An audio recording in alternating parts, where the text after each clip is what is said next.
Let's talk about Aaron Rodgers and the Steelers. As I record this video, they're currently 3-1. That's a very good start to the season. We're going to talk about the positives and the negatives because in last week's video, I did mention, and this was the title of the video, something is seriously off with Aaron Rodgers and the Steelers. And I still feel that way because of how today's game ended against the Minnesota Vikings, but they're 3-1 right now. That's a very good record to start off the season. In week 1, Aaron Rodgers proved that he is still a very good quarterback to have in this league. 244 passing yards, 4 passing touchdowns, 0 interceptions. On the offensive end, he was the main reason why they won that matchup. Now, Jalen Ramsey had some big-time moments in week 1, but you won this game 34-32. You allowed 182 rushing yards. And this is the Steelers defense. Cameron Hayward, TJ Watt, at the point in time, a healthy Alex Highsmith, Patrick Queen, Peyton Wilson, $179 million invested in this unit. And I understand it's week 1, but to allow 182 rushing yards is ridiculous. And the Steelers, they only have 53 rushing yards. And this is me backing up my claim from last week's video when I said something was seriously off. This team has not been very good in terms of rushing the football up the field. Even dating back last season with Najee Harris and Jaylen Warren, they'll have their moments, but they need to be more consistent.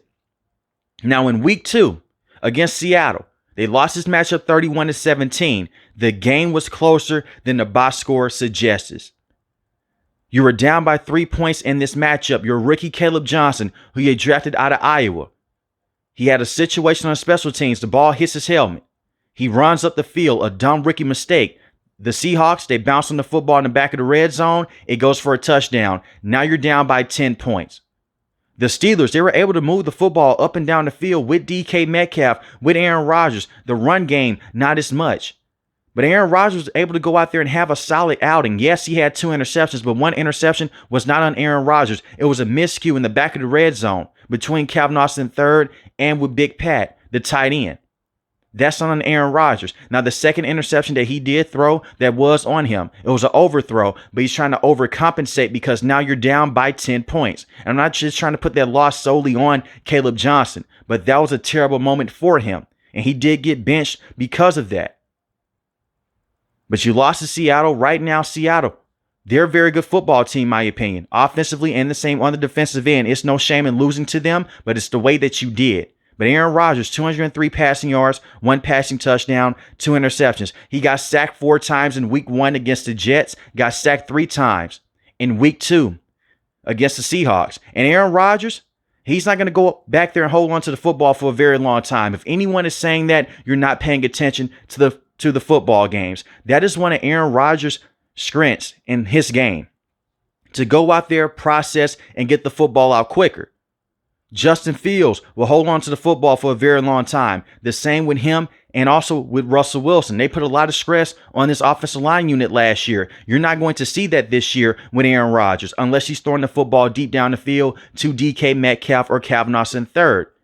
But so far, they've been digging and dunking their way down the field to DK Metcalf. The same with Calvin Austin III. In those red zone situations, he'll throw the football up to DK Metcalf because he has the chemistry with him, and the same with Calvin.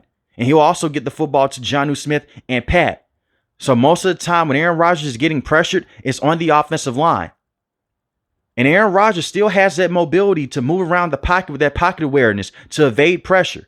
Now, he's not going to go out there and evade pressure like Josh Allen and Lamar Jackson or Patrick Mahomes. He doesn't have to. But we saw in today's game against the Minnesota Vikings, he still has some wheels to get out the jam, especially when things get sticky. The offensive line just has to be better, and they worked better in today's game against Minnesota. Now, in week 3 against the Patriots, you won this matchup, but it was an ugly win. The Steelers won this game 21-14. They allowed 119 rushing yards. You only had 64 rushing yards.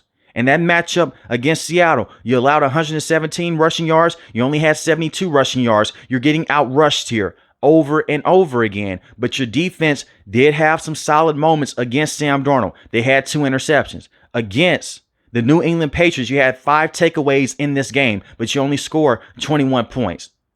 The late game management has to be better, and that's on the coaching staff here. That's on Coach Tomlin.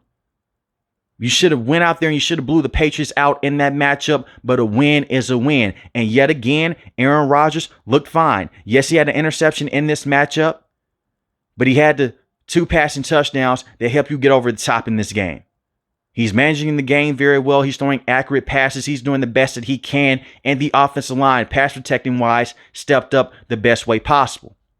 And in today's matchup against the Minnesota Vikings, the Steelers, they won this game 24-21. But it did come down to some bad moments late in game by Coach Tomlin. They had the Minnesota Vikings down 24-6. I'm starting to notice a pattern here with Coach Tomlin. They never go out there and they never blow teams out. When they go up by a couple of possessions, where there's 2 or 3 possessions, they let their foot off the gas pedal. You have to go out there and you have to kill these teams late in the fourth quarter. You don't let them go out there and you don't let them come back into the game. It was a situation, goal to go, fourth and goal. Instead of kicking the field goal, they go for it. Take your points and put that stress on Carson Wentz and the Minnesota Vikings. And the reason why I say that, it's okay to be aggressive, but look at what your defense was able to do in today's matchup against Carson. They had 6 sacks. They came away with the 2 interceptions. They had so many miscues on the offensive end for the Minnesota Vikings. You shut the door in their face. You go out there, you say, you know what? I'm going to depend on my defense. Yes, my defense has some miscues to end out the game. But at that point in time, they were feasting on Carson Wentz and this banged up offensive line of the Minnesota Vikings. And you let them go out there and you let them finish out the game. They had to finish out the game anyway, but you take those points and you make life easier on yourself. It was another situation late in this matchup. Instead of going for it, they punt the football. You have that momentum. The thing is this with Coach Tomlin, he'll make a bunch of decisions that just make me scratch my head. And I'm not just trying to complain here. You are 3-1. You have a winning record. That's never terrible. I'm never going to come on here and say, fire Coach Tomlin. They have a winning record. He's going to be the main reason why they can't get over the hump here. I'm not going to say that right now. But we have seen this with Coach Tomlin a lot over the last 4 to 5 years. You have to help your players out late in game. But this was the best that the Steelers offense has looked so far with Aaron Rodgers in terms of passing, and the same with rushing. Now, the best game passing-wise was against the New York Jets because he had the 4 passing touchdowns, but that is not going to happen every single week. Aaron Rodgers was efficient today against Minnesota. 18-22, 200 passing yards, 1 passing touchdown, 0 interceptions. He did get sacked twice, but I will say this, Broderick Jones, and I have been saying that he's been a bust so far. He played better in this matchup. Zach Frazier, Mason McCormick, I love those guys at the center and the right guard position. They've been very consistent over the last year or two, over last season and this season. They have been phenomenal in the inside of this offensive line. Troy Fautanu, he's starting to look better at the right tackle position. He's in his second year. You have Isaac at the left guard position. They were able to get a push against the Minnesota Vikings today. And the Vikings, they can use this as an excuse. Our offense was banged up. Offensive line was hurt. You're without J.J. McCarthy. You have a backup quarterback in Carson Wentz. But the defense was relatively healthy. No Andrew Van Ginkel. Jonathan Grenard was in and out of the matchup. But at the same time, the Steelers, they had a lot of injuries on the back end of their defense. If it's football, that's what's going to happen in certain situations. But the fact that the Steelers finally got a push up front and the run game shine, that's all that I wanted to see, was to go out there and have those play action opportunities for Aaron Rodgers to take those deep shots down the field to DK Metcalf, and the same with Calvin Austin III. Now, Jaylen Warren was not able to play in today's matchup. He was dealing with an injury. Kenneth Gainwell had to step in, and Kenneth Gainwell played out of his mind.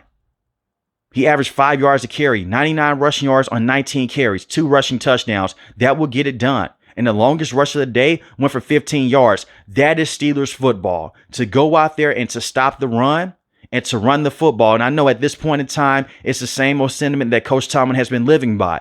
But that's how you win football games in this league. You win in the trenches, defensively and offensively. They have the skill position. You have Aaron Rodgers, who I still think is a very good quarterback in this league. You have DK Metcalf, who is one of the best wide receivers in the game. Now, outside of DK Metcalf in the receiving room, you have a lot of questions. I think Calvin Austin III is a very talented player, but he went out in today's game with a shoulder injury. Outside of Calvin Austin III, it's a huge question mark there. Roman Wilson, he only has 1 catch for 7 receiving yards so far. So you need to go out there and try to possibly bring in another wide receiver if Calvin Austin III is going to miss a lot of time. And the trade deadline is rapidly approaching. I'm not saying that you have to go out there and bring in someone like Tyreek Hill, but bring in a solid number 2 option to play alongside DK Metcalf and have Calvin as that third wide receiver inside the slot. Calvin can play as a number 2, but he can't consistently do it from week to week. And DK's going to get a lot of double coverage. Trust me, he's going to get a lot of roll coverage. And with Roman Wilson missing off his rookie season, he hasn't looked too hot this year to kick off year 2 with the Steelers. I know that the tight ends you have, and Pat and Jonnu Smith, they're talented, but they're tight ends. They're not going to go out there and eat up space over and over again. Jonnu Smith can against certain defenses, but when you go against these elite teams like the Baltimore Ravens, Kansas City, the Los Angeles Chargers on the defensive end, they're going to give you a lot of problems because of the type of coverages that they can run on the back end. So they have to find another wide receiver to help out this unit. But the run game was tremendous today, and Caleb Johnson, they were not expecting to get him back involved in the action this soon. But he came in, he looked solid. He did have a drop pass. But right now, the right situation for Caleb Johnson is to be the number 3 back. You have Jaylen Warren when he's fully healthy. He's the most talented back in this team. You go with Kenneth Gainwell. But if this offensive line can consistently get a push over and over again, it's going to make life easier for Aaron Rodgers because now you open up the play action game. And you notice one thing, it's today's matchup against Minnesota. They ran that 2-high safety look. They started to put some of those safeties down. And when they did that, DK Metcalf went out there and had the biggest play of the season so far with the Steelers. He had 5 catches, 126 receiving yards, 1 receiving touchdown. The longest catch went for 80 yards. Now, DK's not getting those crazy plays with the Steelers, how he was getting with the Seahawks here, but it doesn't matter in my opinion. He's had a receiving touchdown in the last 3 games against Seattle, last week against the Patriots, and today against the Minnesota Vikings. I care more about points than yards. The yards are awesome to have, trust me, but can you get in the red zone? And DK Metcalf has been able to do that on a consistent basis over the last 3 games. That's all that I'm asking for. But if you have a more balanced offense with this run game, with Jaylen Warren, Kenneth Gainwell, and Caleb Johnson, make life easier on Aaron Rodgers, and this offensive line can protect up front, that's a better offense, and that's a better team with the Steelers moving forward. I'm not worried about Aaron Rodgers. I'm just worried about this offensive line, and can they consistently do this every single week moving forward. Now, as far as this defense, they've taken a turn for the better.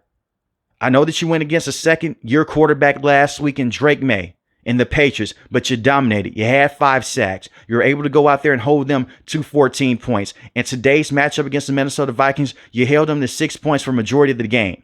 You have the talent there. It just comes down to coaching with your defensive coordinator and Coach Austin. TJ Watt is still one of the best pass rushers in the game. You have Cameron Hayward, who is still a very good player to have in the interior of your defense. You have him with Keanu Benton, who is a solid defensive lineman. He's not a superstar, but he fills in his role very nicely. And then you did draft Derek Harmon in the first round. I expect for him to get better every single game moving forward. Your linebacker position, Patrick Queen has been making special plays over the last 2 weeks, and the same with Peyton Wilson. Patrick Queen was one of the better linebackers to have last year in football. The first 2 weeks he did struggle, but over the last couple of games, he's played better. That is what Patrick Queen has to look like with the Steelers. And you have Cole Holcomb, who is a very good rotational linebacker at this stage of his career. And he was a former starter with the Steelers before he went down with that knee injury against the Tennessee Titans a few years back. So you have talent here. On the back end of this defense, this is a strong secondary. Joey Porter Jr. has missed a lot of time. The last time that we saw him play was in week 1. He hurt his hamstring, but we know that he could be a number 1 cornerback. The penalties, they hurt you, but he's a talented player. Having him play alongside Jalen Ramsey, that's a very good duo. Then you have Darius Slay. I said that Darius Slay was supposed to be a rotational cornerback. He's making me eat my words right now. He's looking solid, even dating back to week 1. Yes, he's let up some big plays, but he's making up for it as well. You have very good safeties. You signed Jabril Peppers. Jabril Peppers was a very good safety with the New England Patriots. I look at him as more so of a guy that can come in just in case Deshaun Elliott was to go down again. Deshaun Elliott went down with a knee injury in week 1 against the Jets, came in and against the Minnesota Vikings, was phenomenal all game long. The Steelers have talent here. I'm just questioning coaching staff. And I'm not saying fire anyone. I just have a lot of questions about this coaching staff with Coach Tomlin, with Arthur Smith, and the same with the defensive coordinator and Coach Austin. That's it. The talent is there. And I mean this in the most respectful way possible. The talent won them today's game against the Minnesota Vikings, not the other way around.